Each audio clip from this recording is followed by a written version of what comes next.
বাউফলে শহীদ ওসমান হাদির স্মরণে 3 দিনব্যাপী ফ্রি মেডিকেল ক্যাম্প। বিস্তারিত দেখুন পটুয়াখালী থেকে সবুজ সরকারের পাঠানো তথ্যচিত্রে। শহীদ শরীফ ওসমান হাদির রুহের মাগফিরাত কামনায় পটুয়াখালীর বাউফলে 3 দিনব্যাপী ফ্রি মেডিকেল ক্যাম্প অনুষ্ঠিত হয়েছে।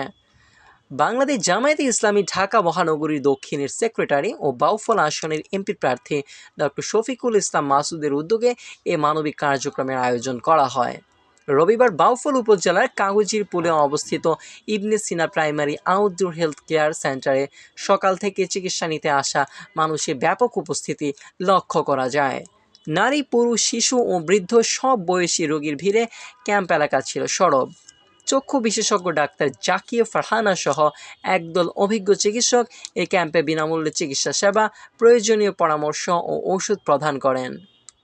এতে দীর্ঘদিন অর্থাভাবে চিকিৎসা থেকে বঞ্চিত দরিদ্র ও অসহায় মানুষ উপকৃত হন। ক্যাম্প পরিদর্শনকালে ডক্টর শফিকুল ইসলাম মাসুদ বলেন, শহীদ ওসমান হাদির স্মৃতি আমাদের মানুষের পাশে দাঁড়ানোর দায়িত্ব স্মরণ করিয়ে দেয়।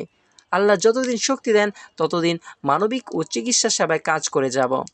স্থানীয়রা এই উদ্যোগকে স্বাগত জানিয়ে ভবিষ্যতে নিয়মিত ফ্রি মেডিকেল ক্যাম্প আয়োজনের দাবি জানান।